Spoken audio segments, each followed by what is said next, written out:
Level 1. The Doomed Sacrifice. A sharp pain in your chest. Blackout, the smell hits you first. Copper, sweat, and rotting meat. The sun blinds you. A burning white glare directly overhead. You are lying on your back on a cold, coarse stone slab. 4 pairs of rough, calloused hands pin your wrists and ankles with bone-crushing force.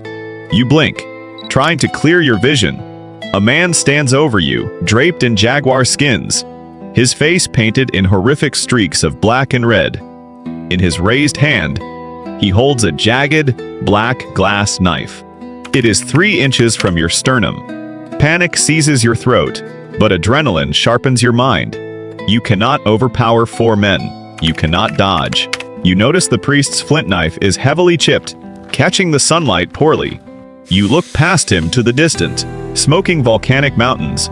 You scream the only thing that might transcend a language barrier, a desperate wager of utility.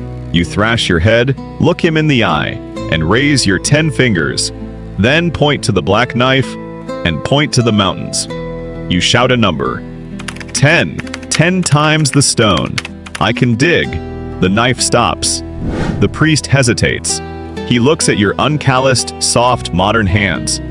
Then, at the chipped blade in his own grip. The Empire needs obsidian more than it needs one weak heart.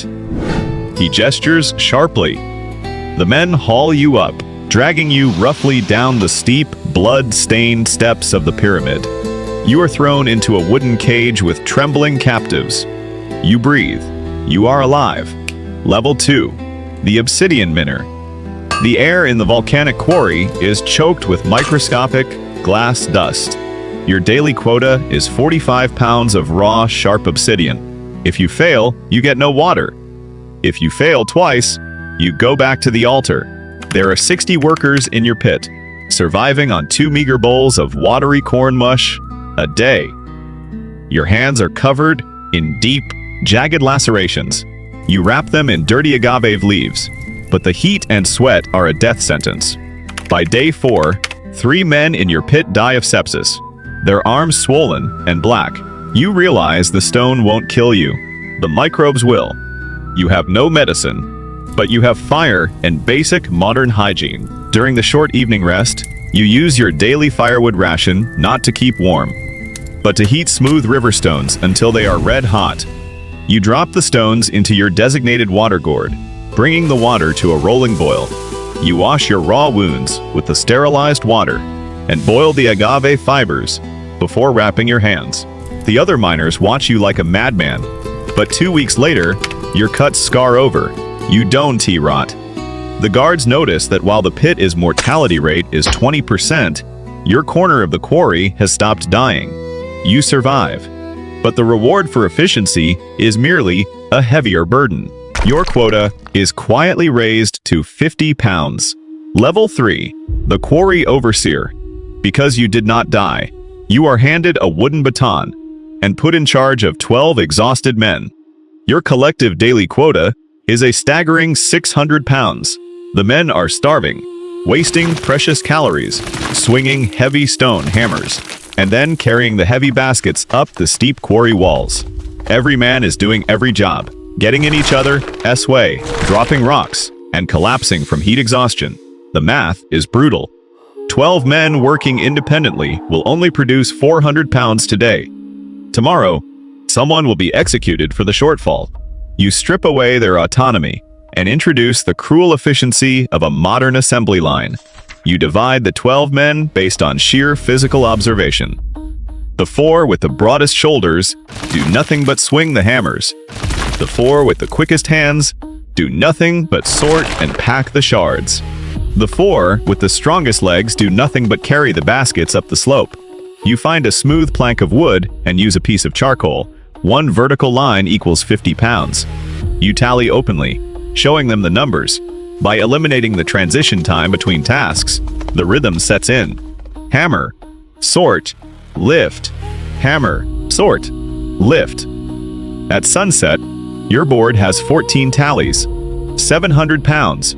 You report only 650 to the guards. You use the hidden 50 pounds of premium obsidian shards to bribe a kitchen slave For 5 extra lumps of maize dough, you distribute the food strictly to the hammer swingers to maintain their muscle mass. The workers don't love you, but they fear the math that keeps them fed. Level 4, the tribute porter. Your organizational success catches the eye of a logistics captain. You are pulled from the pit and strapped with an 80-pound wicker frame of tribute goods. You are now part of a transport caravan, marching 40 miles through the suffocating jungle to the capital, Tenochtitlan. The heat is 110 degrees. The humidity coats your lungs like water. The guards at the rear use long leather whips on anyone who falls behind.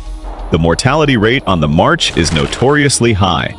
Men drink entire gourds of water in a panic, cramp up, fall, and are left to die. You cannot make the march shorter, but you can manage the human battery. You approach the Jaguar guard captain with a proposition. Guarantee him arrival 4 hours before sunset. In exchange for keeping the whips sheathed, provided no one breaks the line, you implement a strict pacing system. You count steps for every 50 minutes of rhythmic, synchronized walking. You enforce a mandatory 10-minute resting halt in the shade. You order the men to take only 3 small sips of water at a time, swishing it in their mouths before swallowing, to prevent stomach cramps. No one breaks rank. The steady, metronomic pace consumes less oxygen. You arrive at the city gates at 3 p.m. Not a single man is lost. The captain looks at your unbroken cargo and then looks at you. You are no longer just a beast of burden. Level 5. The Jaguar warrior initiate. Because you possess stamina and the wit to control men, the state demands a different kind of labor. You are drafted.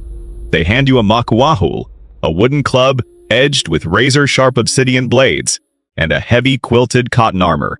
You are sent to the frontier against the rival city-state of Tlaxcala. Aztec warfare is not about killing. It is about capturing live prisoners for the altars. The battlefield is a chaotic, screaming brawl of one-on-one duels. 30 of your men clash with 30 Tlaxcalans. The instinct is to charge and swing wildly. You reject the chaos. You fall back on the most basic modern Riot police tactics. You grab 4 confused recruits and force them into a tight line. Lock the shields. Do not break. You form a V-shape. You let the enemy warriors, screaming and exhausted from their sprint, crash into your locked wooden wall. Physics does the work. The moment their momentum breaks against your shields, you command your men to strike low, hitting the backs of the enemies, knees with the flat of the clubs. Legs buckle, bodies fall. You pin them to the dirt and bind their hands. In a battle where veterans brag about capturing 1 man, your tight unit of 5 captures 4 unharmed prisoners in 10 minutes. You take no cuts. You survive by turning warriors into a barricade. Level 6. The Tribute Enforcer. Your tactical mind earns you the backing of the military elite. You are promoted to an enforcer, sent to a recently conquered subjugated village. Your mandate: extract 200 bags of cacao beans and 50 woven cotton cloaks every 80 days. The village elder claims the harvest failed. They offer only 80 bags. You know, they are lying. The previous enforcer tried to take it by force and was found poisoned in his sleep. You don't use the sword. You use an audit. You walk through the village, bypassing the storehouses, and simply count the hearths in the dwellings. 142 active hearths. You calculate the minimum caloric output needed to sustain the families tending those fires. The math proves they have a massive hidden surplus. Next, you weaponize human greed. You gather the villagers and announce a new tax tier. Anyone who confidentially reports a neighbor's hidden cache will receive a 10% cut of the recovered goods. Exempt from the imperial tax, paranoia sets in immediately. The unified front crumbles by nightfall. 3 villagers sneak to your tent. Whispering locations. You dig up false floors and hollowed trees. In 6 days, you extract 240 bags of cacao. You have turned neighbors into informants. The Empire gets its due, and you secure your position, sleeping safely surrounded by your guards. Level 7, the Temple Administrator. You are called back to the heart of Tenochtitlan. You wear fine cotton and jade. You are put in charge of the Grand Temple's logistics, during the Pankatsali Sli festival, the Emperor decrees that 1,200 captives must be sacrificed in 4 days. It is an absolute logistical nightmare. At the current rate, blood makes the steep stone stairs dangerously slippery. Priests collapse from exhaustion. And moving bodies down takes twice as long as dragging them up. The bottleneck is the altar. If the ritual stops, the gods are angered. You observe the chaotic flow and realize this is T-religion. It is an industrial slaughterhouse waiting to be optimized. You redesign the flow of traffic. You designate the left staircase exclusively for the ascent of the living. You designate the right staircase strictly for the descent of the dead, installing a wooden chute to slide the bodies down quickly. You set up a pulley system with leather buckets to constantly haul up river water, assigning a dedicated crew to wash the blood off the steps every 15 minutes, so the priests maintain their footing. 4 minutes per sacrifice drops to 1.5 minutes. The screams become a rhythmic, industrialized drone. The festival finishes half a day early. The high priests marvel at your efficiency. Level 8. The high priest of the Sunday god. You stand at the apex of the Great Pyramid. The gold ornaments on your chest are heavy. Beneath you, the sprawling city of Tenochtitlan hums like a perfectly calibrated machine. You are the high priest. The emperor listens to your counsel. You control the narrative of the sun, requiring blood to rise. You hold the black glass knife, identical to the one that almost pierced your chest years ago. You look at the intricately painted ledger in your hands. 45,000 lives spent this year. You calculate the crop yields, the tribute quotas, the terrifying demographic mathematics required to keep this massive, hungry civilization from eating itself. You did not change the brutal world. You merely optimized its atrocities using modern management. You realize, with a cold, sickening clarity, that you are no longer the victim fighting for survival. You are the apex predator. The gears must keep turning. Bring up the next batch.